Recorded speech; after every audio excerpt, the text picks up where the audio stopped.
like myself.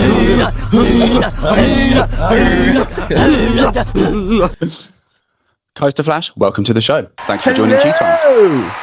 Hello. I have selected a very special selection of questions that I have stolen from my special question bank, specifically for you, specifically for Coaster Flash. Oh, I feel like I must ask first, Coaster Flash as in the Flash, or Coaster Flash as in right. Flash? So, the nickname Flash come when I got caught speeding, basically, and everyone started calling me Flash. Yeah, I literally passed my bus license the day before I had to go to see court, and they kind of like suspended me from driving for 28 days. I got suspended for work for 28 days. Got back to work. Everyone called me Flash, and it stuck. And there's Mrs. Flash. Amazing. So how fast were you going? Don't want to say. Teeing off with the instant picks. Pretty straightforward. It's one or the other. Nemesis Reborn or Hyperia? See, I'll say Hyperia. Smiler, elite, overrated?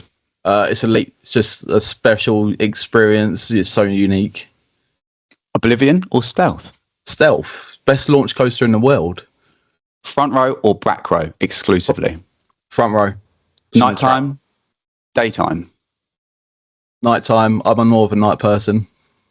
Launch, lift hill? Depends on the coaster type. If it's a tall coaster, then I'll say lift hill because then you experience the views and everything. But nothing beats the launch, especially on Magical Mayhem. I love that launch on that. Absolutely. Thought Park, Towers? Has to be Fort Park. Just Fort Park. It's enough said. Absolute shout. Over to the slightly spicier ones. Yes. Most overrated ride in the UK? It has to be the big one. A ride everyone loves that you don't? Samurai. One ride that you'd remove tomorrow? Samurai. A park that's fallen off? Gulliver's Land at Milton Keynes. A ride that's only good because of hype? Flying Fish. Oh! Yeah. Best themed coaster based on the queue line? Swarm. Great. Most disappointing coaster experience you've ever had? Mumbo Jumbo at Flamingo Land. Oh, that looks like good fun. Is it just not? I don't find it fun. The restraints are uncomfortable. It's just not fast. Like you get a bit of air time and hang time, but it's just like, man, it could have been better. I just don't like it. Okay, all right, fair. Best first drop in the UK? Hyperia. Best airtime moment? When I was actually at Stealth on Sunday, just gone, I got back row. Don't know why. I don't think I've done a restraint this tight, but my bum was in the air. I literally, when it got dragged down, I felt like the kind of feeling Hyperia gives you on back row. It was really Amazing. strange. I wasn't expecting it. It kind of caught me off guard. Best queue line experience? Someone proposed in the queue line. And What were they like? What was the ride? I think it was Saw. If I remember rightly, I think it was someone proposed on the Saw the ride queue line. Amazing. With the gunshots in the background and Yeah. screams. Smoothest coaster in the UK? Millennium at Fantasy Island. Roughest coaster that you'll still defend? Odyssey at Fantasy Island. Best. Would you wait 2 hours for Hyperia? Yeah, I've already done it. I'll do it again. How many times have you waited 2 hours for Hyperia? In a day, I think I've only done waited 2 hours twice. This is when I used to go to theme parks on my own. Is the Smiler actually re-rideable? Yeah, I mean, I've re-rode it many times. I'm just immune to coasters, so I can do it over. It depends on the person. Are UK parks falling behind Europe? Yes, 100%. Portland's Park was copied by Merlin. I'm not like literally identical, the same of Merlin to Portland or whatever. But if they looked at Portland's and go, actually, they're doing a good job. We should start looking at what they're doing, because obviously we have Universal coming. That's where I think Merlin's Paw Patrol Land, yeah, Minecraft, yeah, Bluey, whatever. But you know what I mean? Like, you've got these kind of big names, they've just come out of nowhere. Like, I might get hated for saying this, Paw Patrol does not suit Chessington. It's not the right type of theming for Chessington. Chessington's always been about wildlife and, you know, animals and zoo, and now they've kind of brought a children's cartoon program into Chessington. Is like, well, that's just like way out of its comfort zone. It should not have been there. Paw Patrol should have gone to Towers. I think that's fair. I think that's really fair. Chessington's got originally, at least if you look at the last like 10 years, had a decent amount of original IP. Yep. And the rides themselves were aimed at still kids and families, but it was like thrill family rather than family. And I think Paw Patrol has pushed it into baby, which we already have Legoland and the CBeebies world for. So what is that competing with? High Striker? You know, the two shitty kids rides next to Storm Surge at Fort. Like, where else? You know what? I got fat shamed on that. On High Striker. Yeah. They said I was too big for the ride, and I went, "You kidding me?" We literally got the poor operator, bless his heart, right? He tried about 4 times to let the restraint, because the restraint was down, but it was like, nope. I was like, I'm just going to get off.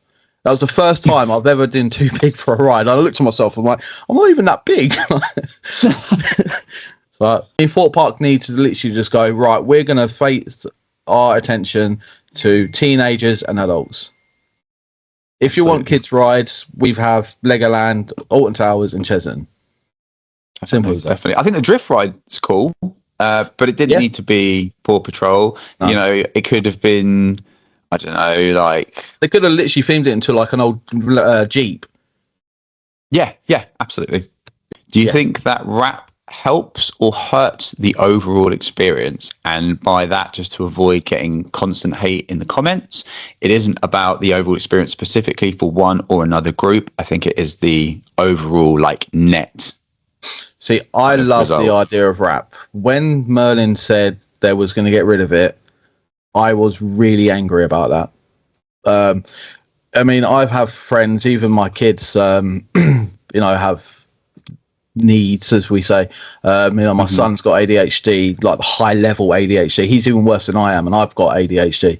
And my youngest son, he's autistic, and rap literally means the difference to a fantastic day out or really stressful day out.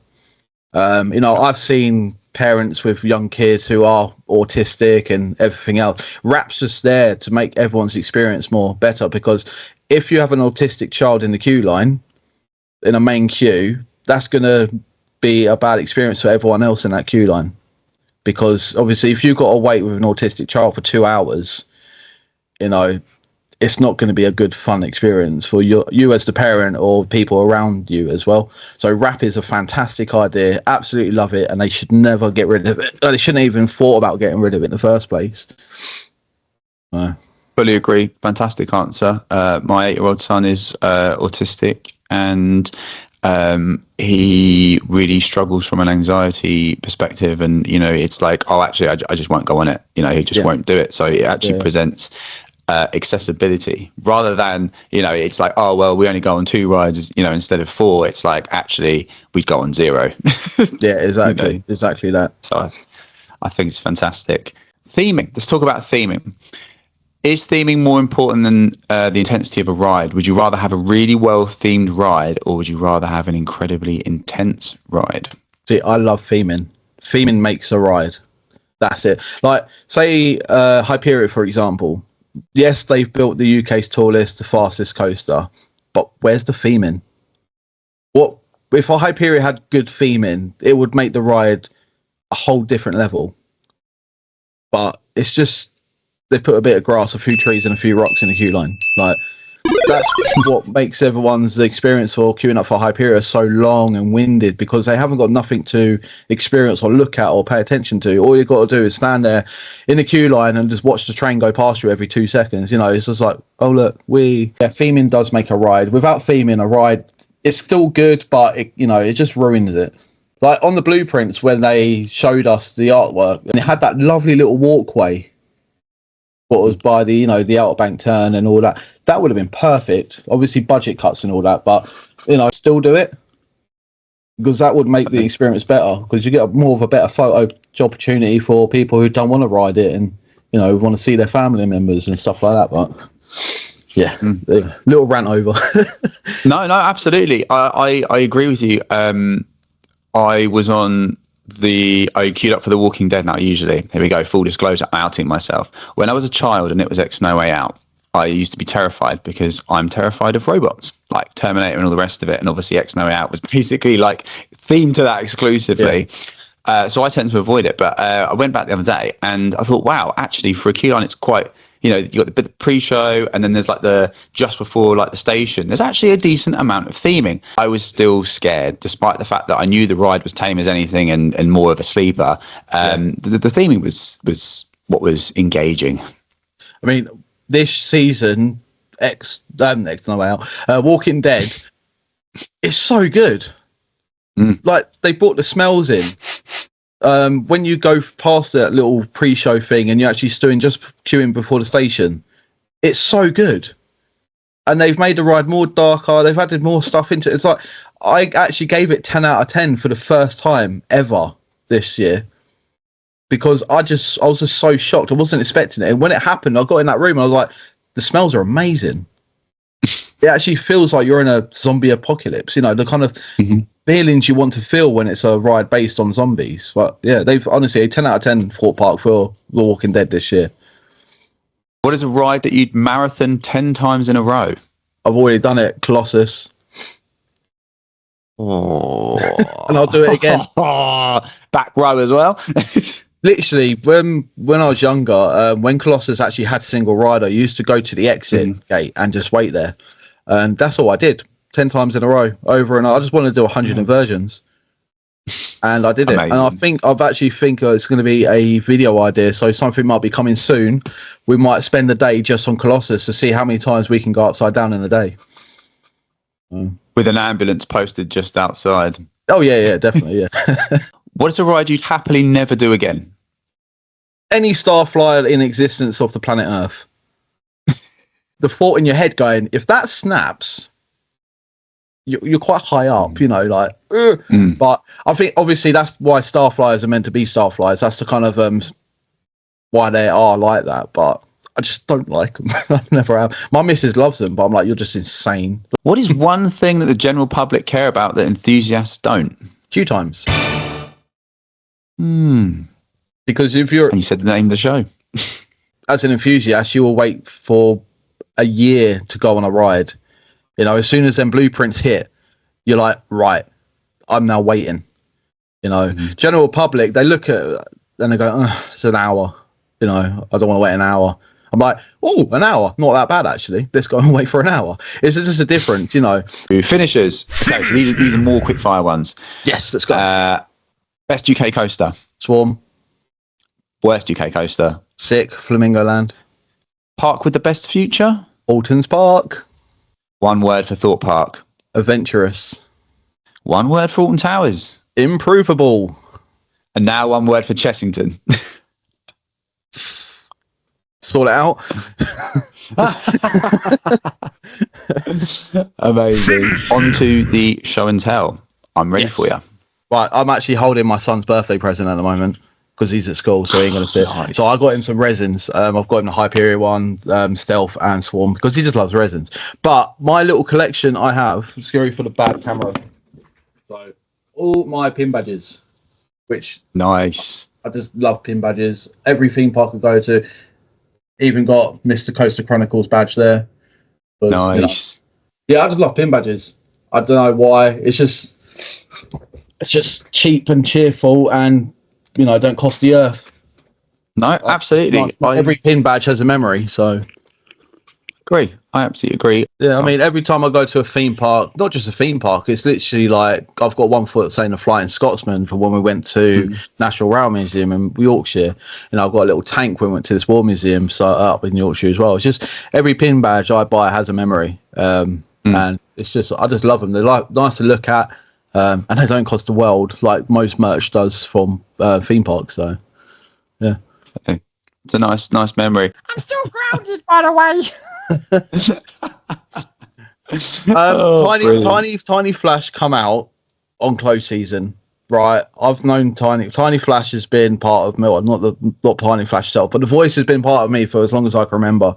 I used to talk with puppets with that voice. I actually saw Ben's ride comparisons. What goes through my mind? I'm like, I could do something like that, but with a twist. And then Tiny Flash is born. And Tiny Flash is loved by so many people. Kosa Tog, when I saw him a few Port Park trips ago, he actually come up to me and goes, "Is the voice real?" So I went, "Yes, I am real. Hello." And he was like, "Oh my god, it's real! I thought it was like a film or a something." I'm like, no, it's definitely real. I've got some other voices I can do as well. I've got this new series I'm still kind of like thinking about it.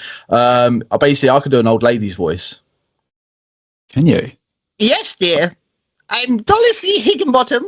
I'm 98 years old, and I absolutely am terrified of roller coasters. So I mean that voice there. I think that's a series coming out. I'm still working on it. So yeah, that's the next one. After Tiny Flash, obviously Tiny Flash will always be coming and doing videos, and stuff like that. But I'm literally. My mind is always thinking of new ideas, new things to do. I always prepare somehow. I can't just like go in blind. I have to prepare for it. So, yeah. Definitely. Well, Flash, it's been a pleasure. Thank you for coming on the show. Pleasure. Thank you for letting me join your little series. It's been amazing. I'm so happy we got to do this after watching every single one of them.